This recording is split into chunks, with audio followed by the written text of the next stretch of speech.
Hello বন্ধুরা, চলে এসেছি আমরা নতুন ভিডিও নিয়ে। তো আজকের ভিডিওতে আমরা আলোচনা করব লম্ববৃত্তাকার শঙ্কু অর্থাৎ রাইট সার্কুলার কোন নিয়ে। তো এই রাইট সার্কুলার কোন অর্থাৎ শঙ্কুটা দেখতে কেমন এবং তার বক্রতলের ক্ষেত্রফল কি, আয়তন কি, সমগ্রতলের ক্ষেত্রফল কি, সেগুলো আমরা জানবো এবং সেই সূত্রগুলো কিভাবে প্রতিষ্ঠা হয়েছে সেগুলো আমরা দেখব এবং সেই রিলেটেড কিছু প্রবলেম সলভ করব। তো চলো আজকের ভিডিওটি শুরু করা যাক।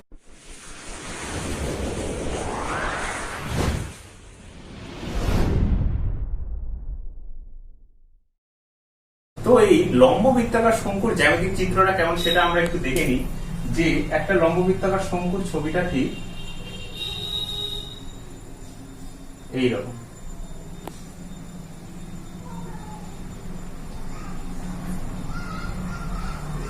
লম্ববৃত্তাকার শঙ্কুটা ঠিক এইরকম, এখানে ডটেড লাইন, এটাকে আমরা সব বলে দিচ্ছি ধীরে ধীরে। তো এইরকম আকৃতির ঘনবস্তু তোমরা কোথায় দেখতে পাও? ধরো হচ্ছে কুলফি হতে পারে, তারপরে বরের টোপর হতে পারে, তারপরে কর্নেটো, তোমরা সবাই আইসক্রিম খেয়েছো, তো সেগুলো এই আকৃতির হয়ে থাকে, তোমরা বুঝতেই পারছো। তো এই লম্ববৃত্তাকার শঙ্কু জিনিসটাকে আমরা আরেকটু ডিটেলসে বলবো যে এই আমরা তো শঙ্কু জানি, তো লম্ববৃত্তাকার শঙ্কু কেন বলছে? আচ্ছা, আমরা কয়েকটা ছবির সাহায্যে আমরা বুঝে নিই। এইরকম একটা ঘনবস্তু রয়েছে, আর একটা রয়েছে ধরো এইরকম একটা ঘনবস্তু। আচ্ছা, আমি আরেকটু ভালো করে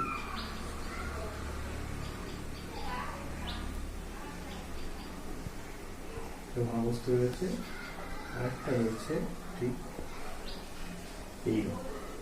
তো তোমাদের এ, এটা বি, এটা সি। তো এখানে তোমরা কোনটাকে লম্ববৃত্তাকার শঙ্কু বলবে?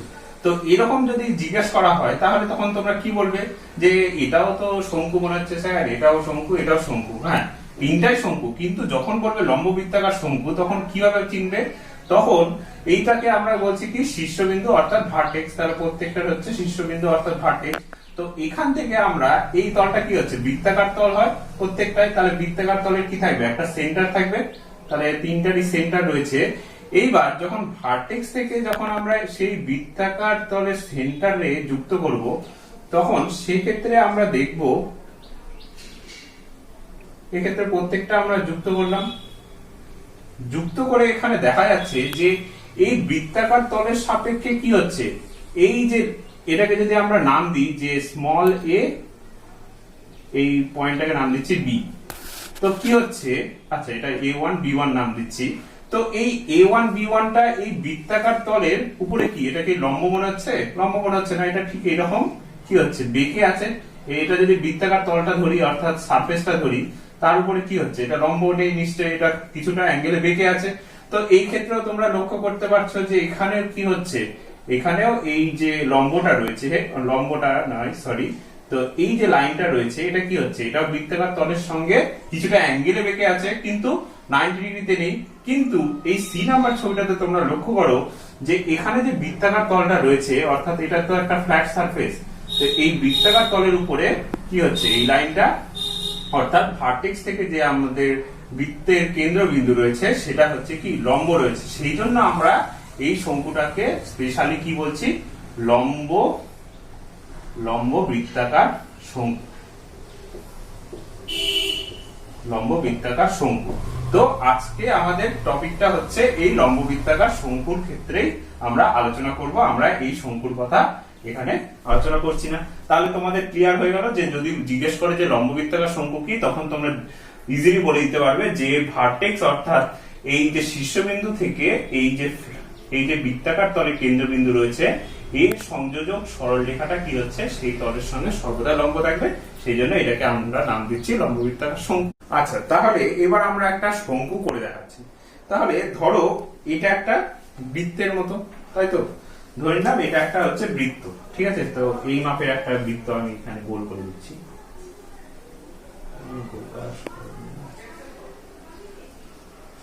বৃত্তটা ঠিক এইরকম ধরে নিচ্ছি। এই বৃত্তটার ব্যাসার্ধ কত?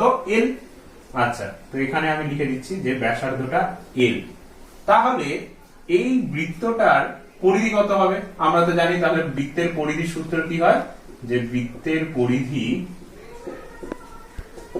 বৃত্তের পরিধি কি হবে তাহলে 2 পাই ইনটু ব্যাসার্ধ দৈর্ঘ্য অর্থাৎ 2 পাই এল হবে। অর্থাৎ এই টোটাল বৃত্তটার পরিধি হচ্ছে আমাদের 2 পাই এল, যেখানে এলটা হচ্ছে কি এই বৃত্তের ব্যাসার্ধ। আচ্ছা, এবার কি করা হচ্ছে, এবার এখান থেকে আমরা একটা শঙ্কু তৈরি করব। তো শঙ্কু করতে গেলে এবার কি করতে হবে, যে এই বৃত্তটাকে আমরা কিছুটা কেটে দিচ্ছি। কিভাবে কাটছি আমি তোমরা লক্ষ্য করো এখানে।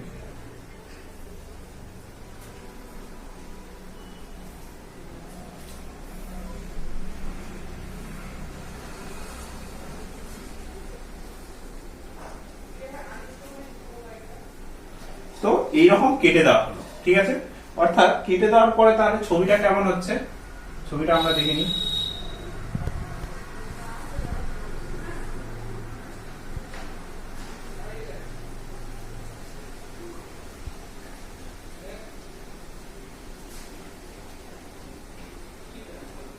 তাহলে ছবিটা ঠিক এরকম হয়েছে, তোমরা বুঝতে পারছো। তো এটা হচ্ছে কি এলটা তো সেমই থাকবে, আর এইটা সেই কেটে নেওয়া অংশটা, অর্থাৎ কেটে নেওয়া অংশটা যদি এখানে আমরা ডটেড করে দেখিয়ে দিই, এটা সেই কেটে নেওয়া অংশটা, এটা থিটা কোণে একটা কেটেছে, ঠিক আছে। তাহলে এবার আমাদের বের করতে হবে কি, তাহলে আচ্ছা এবার শঙ্কুটা বের করার আগে তাহলে এবার জিনিসটা লক্ষ্য করো, যদি আমরা এই ব্যাসার্ধ অর্থাৎ এই লাইনটা এখানে কোনটা, এইটা ধরে নিচ্ছি, আর এই লাইনটা কি ধরে নিচ্ছি আমরা, এইটা। এবার এই দুটোকে যদি আমরা পরস্পর যুক্ত করে দিই, তাহলে যুক্ত করলে কি হবে, তোমরা দেখতে পাচ্ছ যে এটা কি হয়ে যাচ্ছে, একটা শঙ্কুর আকার নিয়ে নিচ্ছে, তাই তো। তাহলে এটা একটা শঙ্কুর আকার হয়ে যাচ্ছে, তখন কি হয়ে যাবে, এটা একটা আমাদের শঙ্কুর আকার হয়ে যাচ্ছে এইরকম। নিচে বৃত্তাকার তল হচ্ছে, তাহলে এরকম একটা শঙ্কুর আকার হয়ে যাচ্ছে। তাহলে সেক্ষেত্রে কি হয়ে যাচ্ছে, এই এলটা কি দাঁড়াচ্ছে, এই এলটাই দাঁড়াচ্ছে, দেখো এটাই কি ছিল, এল ধরেছিলাম ব্যাসার্ধটা, তাহলে এই বরাবর যদি আমরা করে দিই, তাহলে এবার দেখো তাহলে তির্যক উচ্চতাটা কি হয়ে যাচ্ছে, এটার ব্যাসার্ধটা হয়ে যাচ্ছে তির্যক উচ্চতা, অর্থাৎ এইটা এই দৈর্ঘ্যটাই হয়ে যাচ্ছে আমাদের তাহলে এল, তাই না। তাহলে এটা আমাদের এল হয়ে যাচ্ছে। তাহলে সেক্ষেত্রে কি হয়ে যাচ্ছে, এই শঙ্কুর যে বৃত্তাকার তলটা হচ্ছে, সেক্ষেত্রে ধরে নিলাম যে এটার ব্যাসার্ধ হয়ে গেল কত, আর হয়ে গেল। তাহলে এটার ব্যাসার্ধ আর হয়ে গেল। তাহলে এইবার আমাদের কি করতে হবে, তাহলে এই বৃত্তচাপের পরিধিটা কত হবে, এই যে বৃত্তকলাটা রয়েছে এই বৃত্তকলাটার পরিধি কত হবে, এই বৃত্তকলার পরিধি যা হবে এর হচ্ছে, এটাকে মোড়ালেও সেই বৃত্তকলার পরিধি সেমই হবে। অর্থাৎ দেখো এটা আর ব্যাসার্ধে যেটা বলেছিলাম এই ছবি অনুযায়ী, এটার ব্যাসার্ধটা এবার হয়ে গেছে কত, আর হয়ে গেছে। তার মানে কি হবে, ওর এই বৃত্তকলার পরিধিও যা হবে এরও পরিধিটা তাই হবে। তাহলে আমরা এখানে ব্যাসার্ধটা আর ধরে নিয়েছি, তাহলে এই বৃত্তকলার পরিধিটা কত হয়ে যাবে আমাদের 2 পাই আর। আচ্ছা 2 পাই আর। তাহলে আমাদের এবার বের করতে হবে কি, যে এই শঙ্কুটার পার্শ্বতলের ক্ষেত্রফল আমরা বের করব। আচ্ছা তাহলে শঙ্কুর বলতে কি, এই যে বৃত্তকলাটা রয়েছে,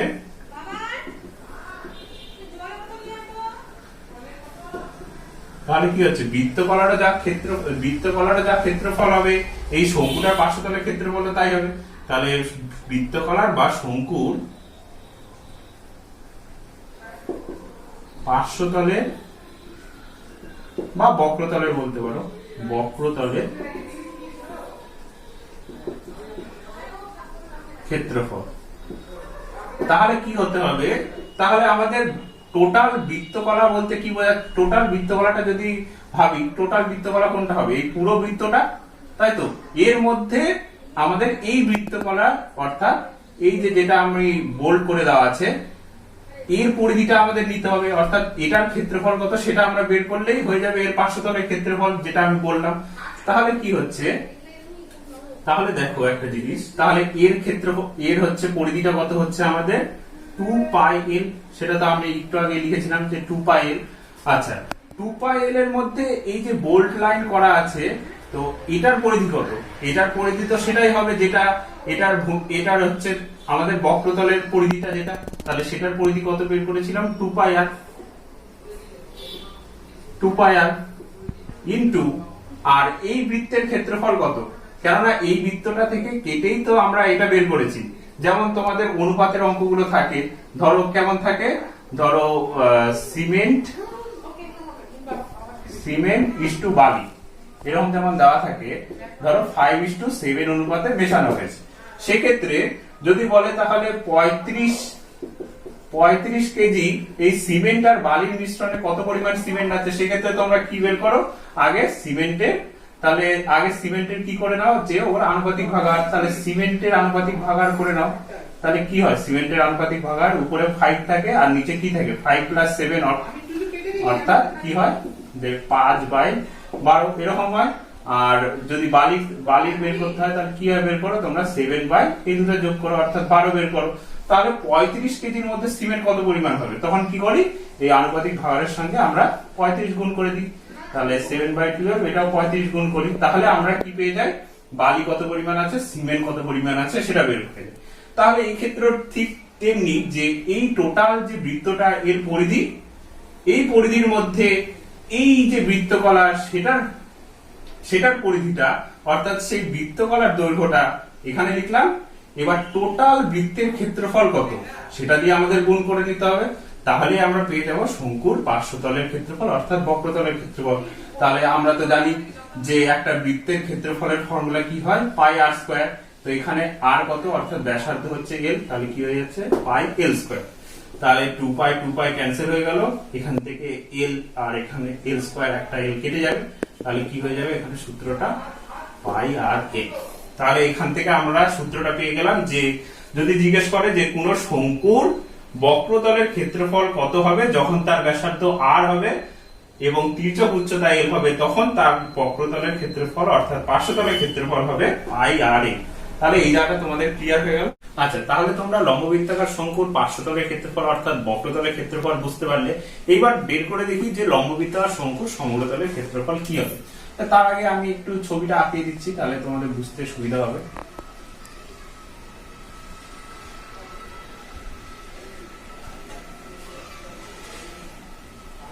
তো এটা হলো লম্ববৃত্তাকার শঙ্কু। তো এই লম্ববৃত্তাকার শঙ্কুটা যদি এই মুখটা যদি বন্ধ থাকে, বা ধরো এই মুখটা হচ্ছে লম্ববৃত্তাকার শঙ্কুটা ফাঁপা নয় অর্থাৎ নিরে, তাহলে সেক্ষেত্রে লম্ববৃত্তাকার শঙ্কুর বক্রতলের ক্ষেত্রফল, সমগ্রতলের ক্ষেত্রফল তাহলে কি হবে, আমরা বক্রতলের ক্ষেত্রফলটা আমরা বের করলাম একটু আগে, তাহলে সেটা কি ছিল আমাদের πr_l, অর্থাৎ rটা কি ছিল, এখানে rটা ছিল এইটার ব্যাসার্ধ, আর lটা কি ছিল, lটা ছিল আমাদের এটার তির্যক উচ্চতাটা ছিল। আচ্ছা, তির্যক উচ্চতা ছিল, অর্থাৎ আমাদের এই পার্শ্বতলের ক্ষেত্রফলটা বের করে রেখেছি। তাহলে এর সঙ্গে শুধু কি অ্যাড করতে হবে, এর সঙ্গে শুধু আমাদের এই যে ভূমির বক্রতলের ক্ষেত্রফলটা যোগ করতে হবে, তাহলেই আমরা সমগ্রতলের ক্ষেত্রফল পেয়ে যাব। তো এই যে বক্রতলটা রয়েছে এটা কি, এই বক্রতল অর্থাৎ এই ভূমির ক্ষেত্রফলটা কি হচ্ছে, বৃত্তাকার, তাহলে এর ক্ষেত্রফল আমরা ইজিলি বের করতে পারবো। তাহলে এর ক্ষেত্রফল কি হয়ে যাবে, এর ক্ষেত্রফল হয়ে যাবে আমরা কি জানি πr², অর্থাৎ যেহেতু এটা বৃত্তাকার সেজন্য, আর বৃত্তের ক্ষেত্রফল তো আমরা জানি যে πr², যদি r বৃত্তের ব্যাসার্ধ হয় তাহলে এটা হয়ে যাচ্ছে πr², আর এটা হচ্ছে ভূমির ক্ষেত্রফল, আর এটা হচ্ছে বক্রতলের ক্ষেত্রফল πr_l। তাহলে লম্ববৃত্তাকার শঙ্কুর সমগ্রতলের ক্ষেত্রফল হবে, লম্ববৃত্তাকার শঙ্কুর সমগ্র তলের ক্ষেত্রফল হবে কত, এই দুটো আমাদেরকে যোগ করে দিতে হবে, অর্থাৎ πr_l হচ্ছে আমাদের পার্শ্বতলের অর্থাৎ বক্রতলের ক্ষেত্রফল, আর এটা হচ্ছে বৃত্তাকার ভূমির তলের ক্ষেত্রফল, সেটা কত হচ্ছে πr²। তাহলে এখান থেকে কি কমন যাচ্ছে, πr কমন যাচ্ছে, তাহলে এখানে হয়ে যাচ্ছে l + r, অর্থাৎ এত কি হচ্ছে, এত বর্গ একক। এখন এটা এইভাবে লেখা থাকতে পারে πr × r+l, যেমন খুশি। তো এটা হয়ে গেল, তাহলে আমাদের সমগ্রতলের ক্ষেত্রফল আমরা পেয়ে গেলাম। আচ্ছা, এইবার তাহলে আমরা বের করব কি, শঙ্কুর আয়তন। তো শঙ্কুর আয়তন বের করার জন্য আমরা চোঙের সাহায্য নেব, অর্থাৎ লম্ববৃত্তাকার চোঙের সাহায্য নেব। তো তার জন্য কি করতে হবে, যে একটা আমরা লম্ববৃত্তাকার শঙ্কু নিলাম যেটার ব্যাসার্ধ হচ্ছে r, ঠিক আছে, যেটার ব্যাসার্ধ r, উচ্চতা কত, উচ্চতা হচ্ছে আমরা h নিলাম, ঠিক আছে। তো এই একই উচ্চতা বিশিষ্ট আমরা যদি একটা লম্ববৃত্তাকার শঙ্কু লম্ববৃত্তাকার যদি আমরা একটা চোঙ নিই, একই উচ্চতা বিশিষ্ট, এবং সেটার ব্যাসার্ধ যদি আমরা r ধরি, উচ্চতাটা সেম h, এটা যদি r ধরি, তাহলে আমরা কি জানি চোঙের চোঙের আয়তনটা কি হয়? চোঙের আয়তনের ফর্মুলাটা আমরা জানি যে পাই r স্কয়ার h হয়, পাই r স্কয়ার h হয়। এবার আমরা তাহলে এই শঙ্কুর আয়তনটা এটার সাহায্যে বের করব। কি করে? ধরো এই শঙ্কুটার মধ্যে যদি তুমি 3 লিটার জল নাও, 3 লিটার জল নাও, এবার এই শঙ্কুটার জল তুমি বারবার এখানে দিয়ে এই চোঙটাকে ভর্তি করছো, অর্থাৎ কতবার জল দিলে এই চোঙটা ভর্তি হচ্ছে সেটা দেখে নিই। তো দেখা যায় যে এই শঙ্কুতে করে বারবার জল নিয়ে 3 বার যদি আমরা দিই, অর্থাৎ 3 তিরিকে 3 লিটার করে প্রত্যেকবার, তাহলে 9 লিটার। তাহলে দেখা যাচ্ছে যে 3 বার করে যদি এখানে 3 লিটার জল নিই, তারপরে যদি এখানে ঢালা হয়, তাহলে দেখা যাচ্ছে যে এইটা ভর্তি হয়ে যাচ্ছে, অর্থাৎ 9 লিটার এখানে ভর্তি হয়ে যাচ্ছে। তাহলে এখান থেকে আমরা সম্পর্কটা পেয়ে গেলাম। তাহলে কি হচ্ছে, শঙ্কু অর্থাৎ কোণের আয়তনটাকে যদি আমরা c সাফিক্স v দিয়ে ডিনোট করি, এবং এই চোঙের আয়তনটা অর্থাৎ সিলিন্ডারটাকে, আচ্ছা এটা হচ্ছে সিলিন্ডার, তো রাইট সার্কুলার, আচ্ছা সিলিন্ডার লিখে দিচ্ছি। তাহলে এই সিলিন্ডারের আয়তনটাকে আমরা সিলিন্ডার সাফিক্স ভি দিয়ে ডিনোট করলাম। তো তাহলে কি হচ্ছে, এখানে আমাদের 3 লিটার জল নিয়েছিলাম, তো এটা 3 বার করে 3 বার নেওয়ার পর এখানে ঢালার পর দেখা যাচ্ছে এটা ভর্তি হচ্ছে, তাহলে এর আয়তন হয়ে যাচ্ছে 9 লিটার। তাহলে এখানে সিবি লিখলাম। এইবার সিলিন্ডারের আয়তনের ফর্মুলা কি আমরা জানি, ব্যাসার্ধ আর উচ্চতা h, তাহলে এটা কি হয়ে যাবে, পাই r স্কয়ার h হয়ে যাবে। তাহলে এখানে কাটাকাটি করলে কত হবে, 3 তিরিকে 9, অর্থাৎ 1/3। তাহলে CV অর্থাৎ সেই কোণের আয়তনটা তাহলে কত হবে, তাহলে এটা দিয়ে গেলে গুণ হয়ে যাবে, তাহলে 1/3 পাই r স্কয়ার h। তাহলে কি দেখা যাচ্ছে যে এর 1/3 ভাগ হচ্ছে এই কোণের আয়তন, অর্থাৎ যদি আমরা চোঙের আয়তনকে 1/3 দিয়ে গুণ করি, তাহলে সেটাই হয়ে যাবে আমাদের এই শঙ্কুর আয়তন। তাহলে এখান থেকে আমরা ইজিলি বুঝতে পেরে গেলাম। তাহলে তোমরা লম্ববৃত্তাকার শঙ্কুর উচ্চতা দেখলে, ব্যাসার্ধ দেখলে এবং তির্যক উচ্চতা দেখলে। এবার পরীক্ষায় যদি দেওয়া থাকে যে ধরো এল এর মান দেওয়া আছে, এল এর মান দেওয়া আছে 5, আর এর মান দেওয়া আছে 3, তাহলে তোমরা এইচ এর মান কি করে বের করবে? তাহলে এইচ এর মান কি করে বের করবে? তো তার জন্য আমরা এই ছবিটা থেকে বুঝবো যে এই লম্ববৃত্তাকার শঙ্কুটা কি হবে। যে প্রথমে আমরা বলেছিলাম যে একটা যদি সমকোণী ত্রিভুজকে এইভাবে এবার রোটেট করানো হয়, তাহলে সেটা কি হচ্ছে, শঙ্কুর আকৃতি হয়। এটা অন্যভাবে বোঝানো যায়, তো সেটা শঙ্কু আকৃতির হয়। তাহলে সেক্ষেত্রে এটা হচ্ছে আর, এটা হচ্ছে এল, এটা হচ্ছে এইচ। তাহলে লম্ববৃত্তাকার শঙ্কুর তাহলে এবার এল আর এইচ এর সম্পর্কটা কি হবে? তাহলে এটা আমরা পিথাগোরাসের সূত্র থেকে পাবো যে অতিভুজের স্কয়ার সমান সমান কি হয়, লম্ব স্কয়ার প্লাস ভূমি স্কয়ার। তাহলে এখান থেকে যদি আমাদের এল আর আর এর মান দেওয়া থাকে, তাহলে এইচ এর মান বের করে, তাহলে এইচ স্কয়ার একদিকে রাখবো আর এল স্কয়ার মাইনাস আর স্কয়ার রাখলাম। তাহলে এইচ ইকুয়াল টু কি হচ্ছে, √এল স্কয়ার মাইনাস আর স্কয়ার। তাহলে এখান থেকে এল আর আর এর মান দেওয়া থাকলে এইচ এর মান বের করতে পারবো। তাহলে একই রকম ভাবে যদি আর আর এইচ এর মান দেওয়া থাকে, তাহলে আর আর এইচ এর মান বসিয়ে আমরা এল এর মান বের করতে পারবো। আর যদি এল আর এইচ এর মান দেওয়া থাকে, তাহলে আর এর মান ইজিলি বের করতে পারবো। তাহলে আমাদের মেইন সম্পর্কটা কি হচ্ছে, এইটা। তাহলে এইটা আমাদের মনে রাখলেই কি হয়ে যাবে, আমরা ইজিলি এখান থেকে যে কোনো অঙ্ক করতে পারবো। তাহলে এতক্ষণ যে সূত্রগুলো আমরা পড়লাম, তো সেই রিলেটেড আমরা কিছু অঙ্ক করে দেখি। তো প্রয়োগের 2 নাম্বার অঙ্কে দেখো বলেছে যে ভূমিতলের ব্যাসার্ধ 1.5। তাহলে প্রয়োগের 2 নাম্বার, ভূমিতলের ব্যাসার্ধ বলেছে 1.5, অর্থাৎ আর হচ্ছে আমাদের 1.5 মিটার। আচ্ছা, আর তির্যক উচ্চতা বলেছে 2 মিটার, অর্থাৎ এলটা দেওয়া আছে আমাদের 2 মিটার। তাহলে আমাদের জিজ্ঞাসা করেছে যে পার্শ্বতলের ক্ষেত্রফল কত। তাহলে পার্শ্বতলের ক্ষেত্রফলের ফর্মুলা কি জানি, যে পাই আর এল। তাহলে এখানে আমরা ইজিলি মানটা পুট করে দেবো, পাই মানে 22/7, আর কত হচ্ছে 1.5 ইন্টু এল হচ্ছে আমাদের 2।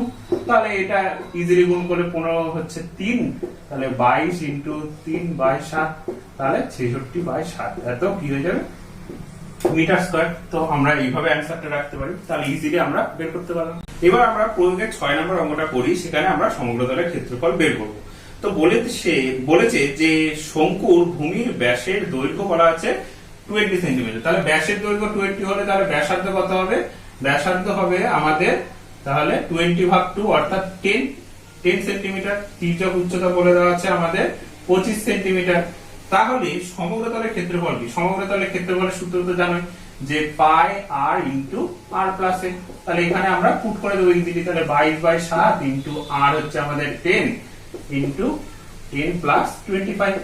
তাহলে কত হচ্ছে 22/7 ইন্টু 10 ইন্টু এখানে কত হচ্ছে 35। তাহলে 5 7 35। তাহলে 5 10 আচ্ছা এখানে আমরা গুণ করিনি যে 5 10 সরি 5 2 10 আয় থাকছে 5 2 10 আর একে 11 আর এই 10 এর জন্য 0। তাহলে এখানে আমাদের হয়ে গেল কত 1100। এটা কি হয়ে যায় সেন্টিমিটার স্কয়ার। তাহলে এটাই হচ্ছে সেই শঙ্কুটার সমগ্র তলের ক্ষেত্রফল। তাহলে এবার আমরা শঙ্কুর আয়তন বের করার একটা অঙ্ক করে দেখি। তো প্রয়োগের 10 নম্বর এখানে কি বলেছে যে যদি কোনো লম্ববৃত্তাকার শঙ্কুর ভূমির পরিধি দেওয়া আছে 2.2 মিটার এবং উচ্চতা দেওয়া আছে 45 ডেসিমিটার, তবে এই লম্ববৃত্তাকার শঙ্কুর আয়তন কত হবে আমরা দেখি।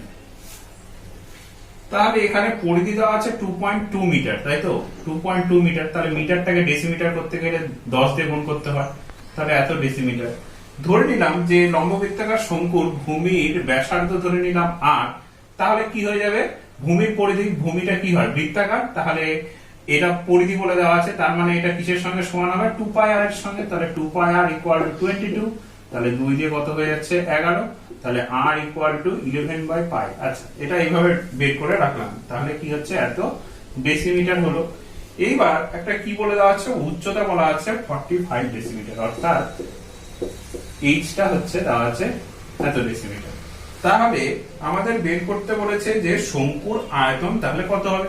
তাহলে শঙ্কুর আয়তনের ফর্মুলা আমরা কি জানি ওই যে 1/3 পাই আর স্কয়ার ইনটু এইচ।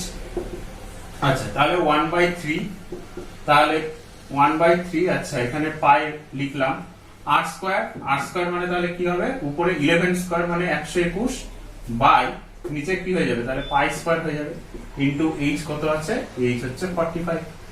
তাহলে এই পাই স্কয়ারের সঙ্গে একটা পাই চলে গেল, তাহলে এখানে হচ্ছে 3 15 45।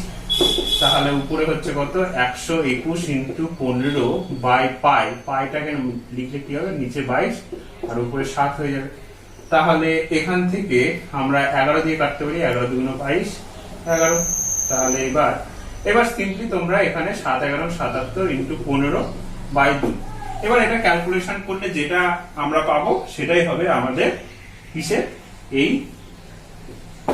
এই শঙ্কুটার আমরা আয়তন পেয়ে যাব। তাহলে আজকের ভিডিওতে তোমরা দেখলে যে লম্ববৃত্তাকার শঙ্কু কি এবং সেই শঙ্কুটার সমগ্রতলের ক্ষেত্রফল, বক্রতলের ক্ষেত্রফল এবং আয়তন কি সেগুলো আমরা জানলাম এবং সেই রিলেটেড কিছু এক্সাম্পল আমরা সলভ করলাম। তো আশা করি তোমরা এগুলো সব বুঝতে পেরেছো। যদি তবুও তোমাদের কোনো প্রবলেম থেকে থাকে তাহলে তোমরা অবশ্যই আমাদের কমেন্ট বক্সে কমেন্ট করে জানতে পারো। আর যদি ভিডিওটি ভালো লেগে থাকে তাহলে অবশ্যই লাইক এবং বন্ধুদের শেয়ার করতে একদমই ভুলবে না। তো এই রিলেটেড আরো কিছু ভিডিও পেতে হলে তোমরা অবশ্যই আমাদের চ্যানেলটিকে সাবস্ক্রাইব করে পাশে বেল আইকনে ক্লিক করে দেবে। তাহলে দেখা হচ্ছে তোমাদের সাথে নেক্সট ভিডিওতে। Take care, good by.